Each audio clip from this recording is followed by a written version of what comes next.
আরে কি করছো? ও গিন্নি, আরে কি করছো? কি সুন্দর করে মাখাচ্ছ রে। আরে কি মাখাচ্ছো?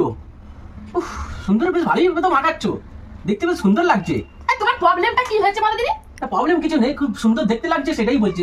সুন্দর করে বেশ মাখাচ্ছো এটাই বলছি। তুমি এক কথা 100 বার বলছো কেন? তোমার মাথার কি তারপর কেটে গেছে নাকি? না না, বেশ দেখতে ভালো লাগছে তো সেই জন্য বলছি। এই একই কথা 100 বার বলছে। তুমি ছেড়ে কাছো তো দেখি। বলি এক গাছ দেবে, খাবো। হ্যাঁ সেটাই বলো না। দেখতে বেশ ভালো লাগছে তো সেই জন্য বলছি। তুমি তো খাওয়া হয়ে গেল, ফের খিদে পেয়ে গেছে। দেখে তো লোভ সামাল দেওয়া যাচ্ছে না, ওই জন্য বলছি এক গাল দেবে, খাবো। তো সেটাই বলো না, তুমি এত কথা বলছো না। 100 বার একা কিনে দেখছে ভালো মতো এরকম করো কেন? এগুলো সত্যি খুব বিরক্তকর লাগে। বেশ ভালো দেখতে লাগছে তো, আর কি বলবো। তুমি আবার বলবে তুমি খাবে। হ্যাঁ, তুমি এক্ষুনি খেয়ে উঠেছো। ন্যাকামি করো না, রাগ ধরে তুমি, মানে বিরক্ত লাগে। একই খাবার নিজে খেলে হচ্ছে না, ফের খেতে খেতে ইচ্ছা করছে। এখন কি সুন্দর মাখাচ্ছ। তুমি ভালো মাখাও আর কি, সেই জন্য বলছি।